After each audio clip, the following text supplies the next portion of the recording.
जय हिंद दोस्तों। आज फिर एक बार आप सभी का स्वागत है। देखिए, आज की वीडियो मुख्य विषय है अपना घर वास्तु के अनुसार हमें कैसे बनाना चाहिए। हमारी वास्तु में कौन सी बाजू में कौन से भगवान विराजमान है और कौन सी दिशा में कौन सा ग्रह हमें शुभ या अशुभ परिणाम दिखाई देते हैं। सकारात्मक ऊर्जा कहाँ से आती है, नकारात्मक ऊर्जा कहाँ से आती है, हमारे वास्तु कैसे होना चाहिए, इसके बारे में पूरी जानकारी इस वीडियो में आपको मिल जाएगी।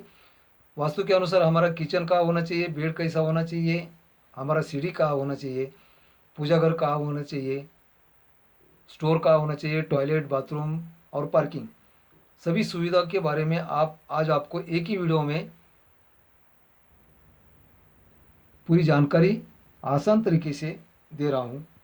देखिए, भृगु ऋषि, अत्रि ऋषि, वशिष्ठ ऋषि, विश्वकर्मा, इन्होंने हमारे लिए वास्तुशास्त्र एक वरदान लिखित स्वरूप में ग्रंथों में दिखाई देता है, इसलिए हमें उसका उपभोग लेना चाहिए। अगर उसका उपभोग लेते हैं तो हमारे घर में संपत्ति, सुख, समृद्धि, शांतता, आरोग्य, समाजकारण, राजकारण, सभी सुखों का आनंद हम ले सकते हैं। इसलिए हमारा घर वास्तु के अनुसार होना चाहिए। देखिए, ये जो फिगर में दिखाई देता है ये हमारा घर है। ये घर में हमें 9 भाग बना लिया पहले। 1 2 3 4 5 6 7 8 और 9, ऐसा अगर 9 भाग अगर बना लेते हैं तो वास्तुशास्त्र के बारे में जानकारी लेने में हमें बहुत आसान हो जाता है। दूसरा एक बात ये है कि ये देखिए, ये पूर्व, पश्चिम, उत्तर और दक्षिण 4 मुख्य दिशा है। आग्नेय, वायव्य, ईशान्य और निवृत्ति, ये 4 उप दिशा है। दिशाओं की जानकारी होना भी जरूरी है। अगर दिशाओं की जानकारी हमें होती है तो दिशाओं की सहायता से हमें वास्तुशास्त्र के बारे में जानकारी लेने में आसान हो जाता है। देखिए, ये जो घर बना रहे हैं, ये घर बनाते समय पहले तो हमें ये देखना चाहिए कि उत्तर की बाजू में कुबेर भगवान का स्वामित्व होता है, बुध ग्रह की कृपा होती है, इसीलिए उत्तर की बाजू में बहुत सारी सकारात्मक ऊर्जा मिलती है। उसी तरह पूर्व की बाजू में इंद्र भगवान का स्वामित्व होता है, सूर्य ग्रह की कृपा होती है, इसी के कारण पूर्व से भी हमें बहुत सारी सकारात्मक ऊर्जा मिलती है। और दक्षिण की बाजू में यंग भगवान स्वामी होने के कारण, मंगल ग्रह की कृपा होने के कारण कई शुभ फल भी मिलते हैं, अशुभ फल भी मिलते हैं। उसी तरह पश्चिम की बाजू में वरुण भगवान स्वामी होते हैं और शनि ग्रह की कृपा होती है, इसीलिए पश्चिम की बाजू में भी हमें शुभ और अशुभ दोनों तरह के परिणाम हमें दिखाई देता है। इसलिए हमें कभी भी ये देखना चाहिए कि हमारी वास्तु में उत्तर से जितनी भी आने वाली पॉजिटिव ऊर्जा है और पूर्व की बाजू में भी जितनी भी आने वाली पॉजिटिव ऊर्जा है, सभी ऊर्जा हमें दक्षिण कॉर्नर तक, नैऋत्य कॉर्नर तक लाना है। और हमारे वास्तु में नकारात्मक ऊर्जा का सामना करना पड़ता है। नकारात्मक ऊर्जा हमारे घर में आना ही नहीं चाहिए। इसीलिए हमें क्या क्या करना पड़ता है, खिड़कियाँ कैसी देनी पड़ती है, प्रवेश द्वार कहाँ देना चाहिए, हमारा लिविंग कहाँ होना चाहिए, किचन कहाँ होना चाहिए, बेड कहाँ होना चाहिए, इसके बारे में ऋषि मुनियों ने हमें हमारे लिए वरदान लिखित स्वरूप में दिया हुआ है, उसका हम उपभोग लेना चाहिए। अगर आप नए हैं, मेरा चैनल सब्सक्राइब कीजिए, लाइक कीजिए, शेयर कीजिए प्लीज़। मेरे चैनल पे हमेशा आपको वास्तु के बारे में वास्तु ज्ञान मैं हमेशा देता रहता हूँ। देखिए, पहले किचन देखते हैं।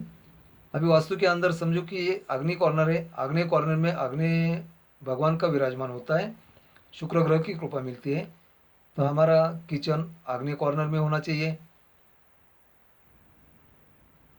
अगर यहाँ नहीं दे सकते तो हमारा किचन हम वायु कॉर्नर में भी दे सकते हैं, लेकिन वायु कॉर्नर में उतना उचित नहीं होता है।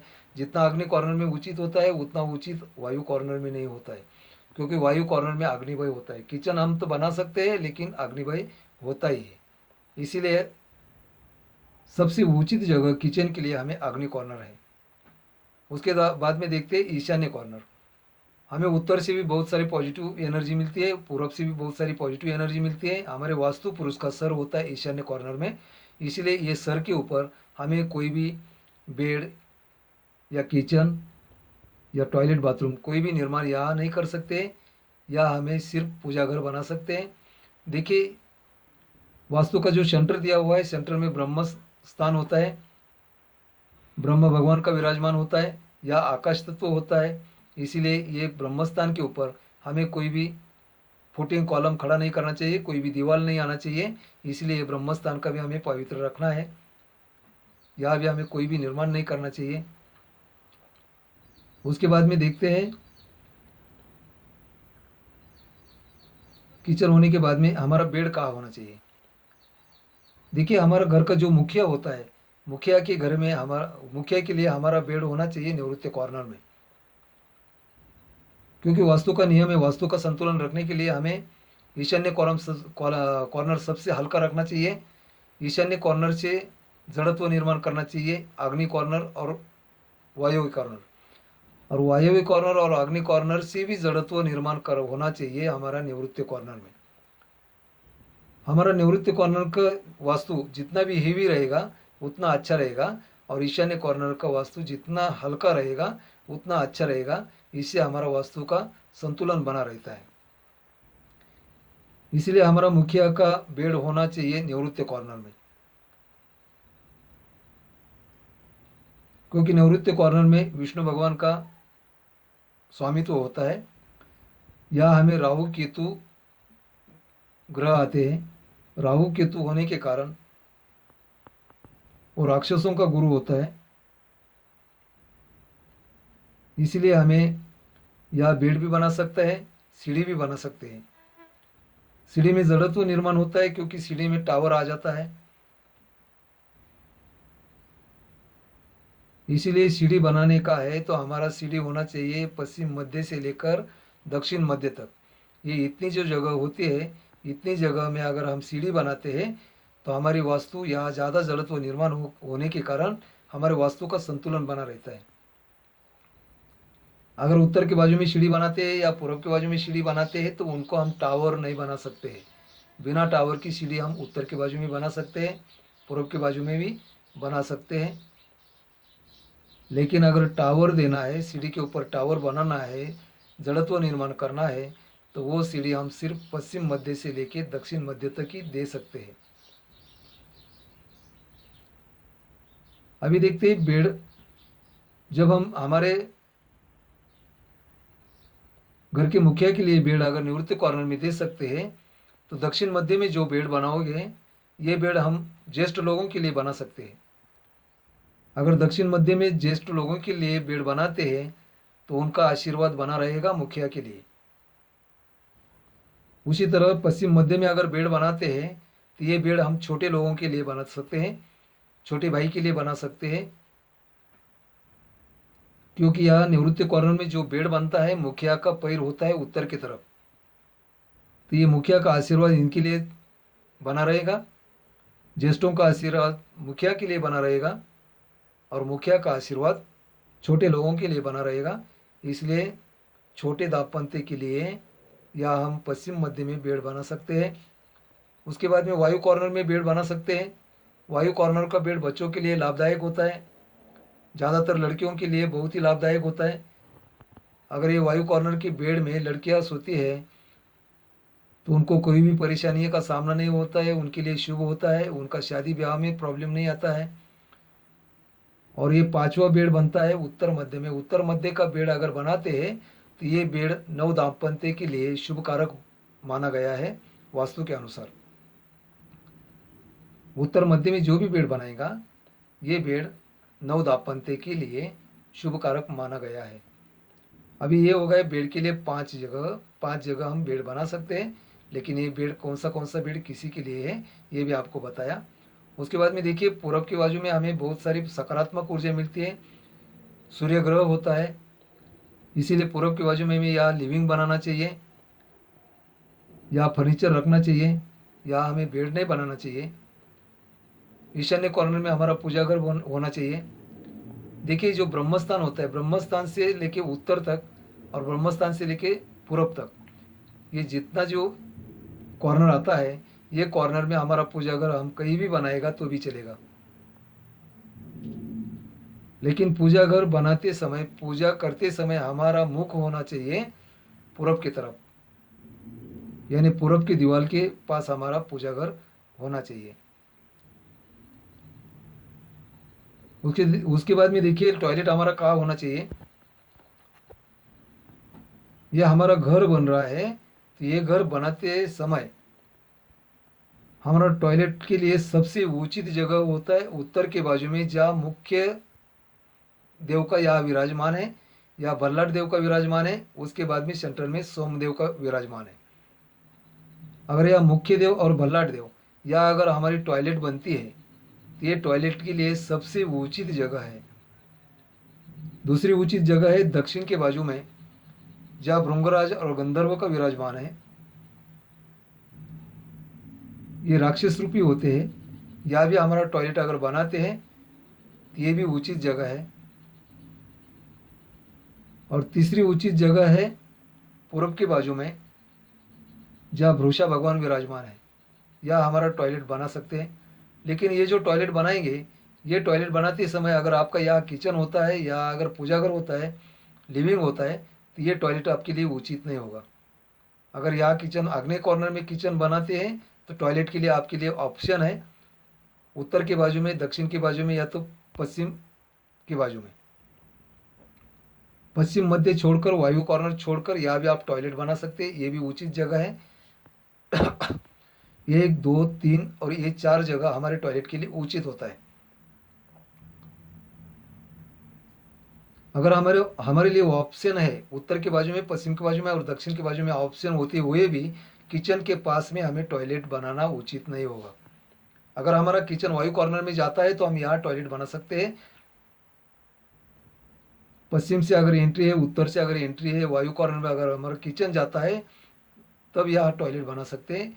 नहीं तो अन्यथा यहाँ हमें टॉयलेट बनाना नहीं चाहिए, क्योंकि टॉयलेट का और किचन का एक दीवार नहीं होना चाहिए। पूजा घर का और टॉयलेट का भी एक दीवार नहीं बनना चाहिए। इसीलिए हम यहाँ टॉयलेट बनाना नहीं बनाएंगे तो अच्छा रहेगा। उसके बाद में देखते हैं, अगर समझो ये 4 जगह छोड़ के अगर टॉयलेट आपको दक्षिण में लाना है, पश्चिम का और दक्षिण का निवृत्त कॉर्नर का जो दोनों बेड है, ये दोनों बेड के बीच में अगर आप टॉयलेट बनाना चाहते हैं तो ये आपके लिए ऑप्शन है। यहाँ टॉयलेट आप बना सकते हैं, अटैच दे सकते हैं दोनों बेड के लिए। यहाँ भी आप टॉयलेट बना सकते हैं, लेकिन पूर्व के बाजू में टॉयलेट मत बनाइए और अन्यथा अन्य जगह भी कहीं भी टॉयलेट मत बनाइए। अभी देखते हैं बाथरूम हमें कहाँ होना चाहिए। देखिए, बाथरूम हमारे घर में हम कहीं भी बना सकते हैं, लेकिन ये 5 जगह छोड़ के हम बाथरूम नहीं बनाना चाहिए। ये 5 जगह में अगर बाथरूम बनाते हैं तो ये उचित नहीं होगा बाथरूम के लिए। क्योंकि देखिए, ईशान्य कॉर्नर में अग्नि जल तत्व है। जल तत्व होने के कारण हमारा बाथरूम उत्तर मध्य में सबसे उचित जगह है, पूर्व मध्य में भी सबसे उचित जगह है। क्योंकि अगर उत्तर मध्य में और पूर्व मध्य में हमारा बाथरूम बनता है तो हमारे लिए पानी का स्रोत ईशान्य की तरफ लेके जाने के लिए बहुत आसान होता है। इसीलिए उत्तर मध्य और पूर्व मध्य बाथरूम के लिए सबसे उचित जगह है।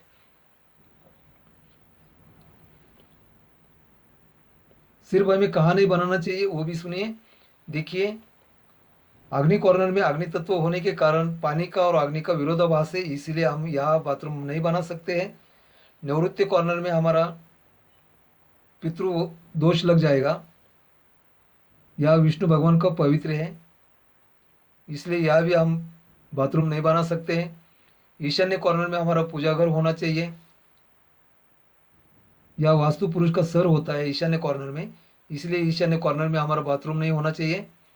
उसी तरह वायु कॉर्नर में भी हमारा बाथरूम नहीं बनाना चाहिए, क्योंकि वायु कॉर्नर में वायु का सहवास होने के कारण वायु का और पानी का विरोधाभास है, यह आपको मालूम है। इसीलिए वायु कॉर्नर में भी हमारा बाथरूम नहीं बनना चाहिए।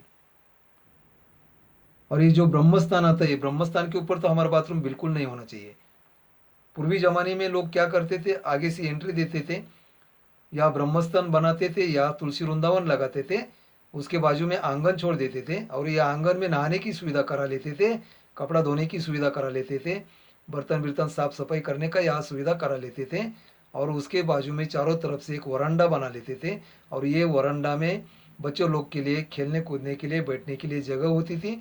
और उसके बाद में चारों तरफ से पूरा रूम बना लेते थे हमारे वास्तु के अनुसार। लेकिन आजकल क्या हो गया कि एक ही बाजू में रोड आता है, हमारा ये प्लॉट हो जाता है और ये प्लॉट के तीनों साइड में अदर प्रॉपर्टी बन जाती है। इसीलिए पूर्वी जमाने जैसा हमारा घर अभी हम बना नहीं सकते हैं। इसलिए जब हमारा घर बनाने का है तो हम सिर्फ इतना ही देख सकते हैं कि आग्नि कॉर्नर में किचन होना चाहिए, बेड कहाँ होना चाहिए, पूजा घर कहाँ होना चाहिए। और जगह भी छोटी पड़ जाती है। इसीलिए ब्रह्मस्थान का पावित्र्य अगर हमें रखना है तो सिर्फ ब्रह्मस्थान के ऊपर हमारा कॉलम नहीं आना चाहिए, बांधकाम नहीं आना चाहिए, कोई भी निर्माण नहीं करना चाहिए, इतना ही याद रखना जरूरी हो गया है। और बाकी हमारा वास्तु के अनुसार घर बनाना जरूरी हो गया है। हमारे ऋषि मुनियों ने बहुत सारे ग्रंथों में लिखित स्वरूप में वास्तुशास्त्र ये हमारे लिए वरदान बना के रखा है। उसका हमें उपभोग लेना चाहिए, उपभोग लेते रहेंगे और लेना भी चाहिए। देखिए, अभी हमारा भोजन कक्ष कहाँ होना चाहिए? जहाँ हमारा किचन होता है अग्नि कॉर्नर में, या अग्नि से रिलेटिव होने के कारण, हमारे पेट में भी अग्नि होने के कारण, अगर अग्नि किचन में वायु कॉर्नर में अगर यहाँ हमारा भोजन कक्ष बनाते हैं तो ये सबसे उचित जगह है भोजन कक्ष के लिए। अगर यहाँ नहीं बना सकते तो भोजन कक्ष के लिए हमें पश्चिम मध्य में जाना चाहिए। पश्चिम मध्य में हम डाइनिंग बना सकते हैं, भोजन कक्ष बना सकते हैं। इसका कारण यह है कि यहाँ पश्चिम में वरुण भगवान का स्वामित्व है, शनि ग्रह की कृपा होती है, शनि ग्रह का भी हमें पवित्र रखना है। और वरुण भगवान का स्वामित्व होने के कारण, समुद्र से रिलेटिव होने के कारण, पानी से रिलेटिव होने के कारण हमारा डाइजेस्टिव सिस्टम यहाँ भी हमारा ठीक रहेगा, जैसे कि आग्नेय में रहेगा। लेकिन इससे भी ऊंची जगह यही है किचन में, वायु कॉर्नर में।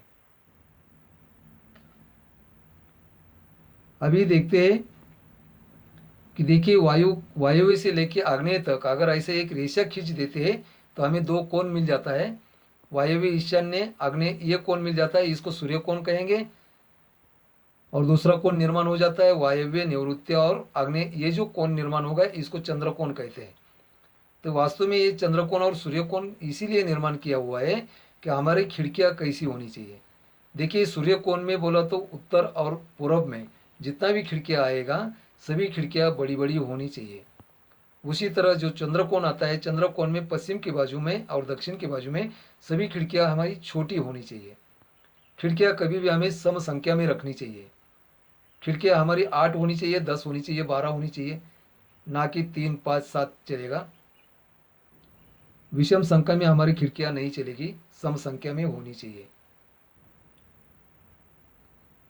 और सूर्य कोण में जितना भी खिड़कियां आएगी ये बड़ी बड़ी क्यों होनी चाहिए? इसका कारण यह है, उत्तर से और पूर्व से हमें बहुत सारी सकारात्मक ऊर्जा मिलती है।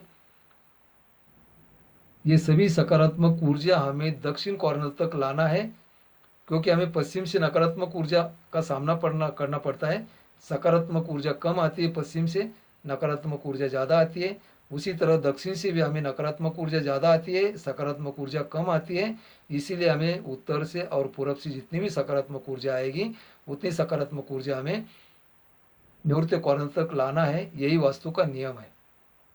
इसीलिए पहले पुराने ज़माने में जब घर बनाते थे तो जहाँ ब्रह्मस्थल आता था या आकाश तत्व होता था या छत नहीं बना लेते थे, या अगर छत नहीं बना लेते हैं तो यहाँ से जितना भी सूर्य प्रकाश आएगा उसका सकारात्मक ऊर्जा हमें निवृत्त कॉर्नर तक लाने में आसान जाता था। अभी देखते हैं हमारा मुख्य द्वार कहाँ होना चाहिए। देखिए, अगर हमें सिर्फ संपत्ति की आय ज़्यादा होनी चाहिए, संपत्ति की आय, धन दौलत, धन दौलत के लिए हमें उत्तर के बाजू में जहाँ भल्लाट का स्थान आता है, भल्लाट देव यहाँ विराजमान है, सोम भगवान के बाजू में, उत्तर मध्य के बाजू में, यहाँ अगर प्रवेश द्वार देते हैं तो कुबेर भगवान स्वामी होने के कारण और बुध ग्रह की कृपा होने के कारण बहुत सारी संपत्ति का आय यहाँ से हमें मिलेगा। संपत्ति का आय मिलने के लिए पूर्व के बाजू में एक पद आता है, जहाँ ईश और पर्जन्य छोड़कर जयंत पद आता है तीसरा नंबर का।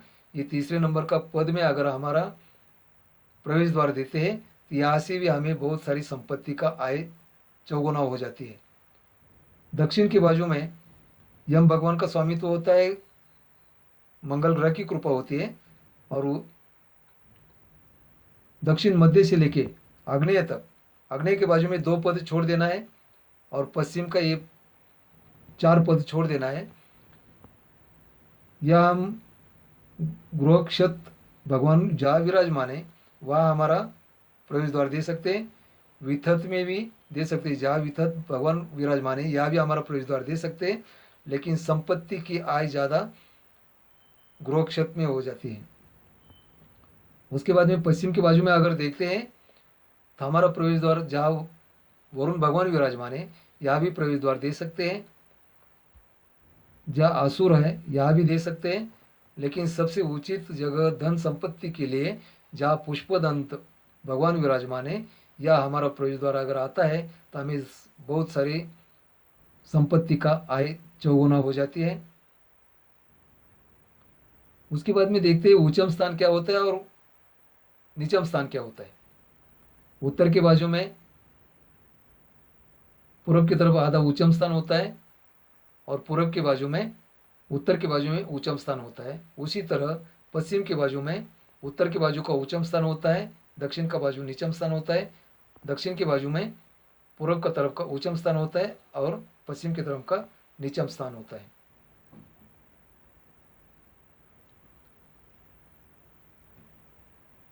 वैसे आपका लिविंग प्रवेश द्वार के ऊपर डिपेंड रहेगा। अगर आपका प्रवेश द्वार पश्चिम की बाजू में है तो आप यहाँ भी लिविंग बना सकते हैं, डाइनिंग भी बना सकते हैं। अगर आपका प्रवेश द्वार दक्षिण बाजू में है तो आप यहाँ भी लिविंग बना सकते हैं, निवृत्ति कॉर्नर में भी लिविंग बना सकते हैं, उसके बगल में आपका बेड बना सकते हैं।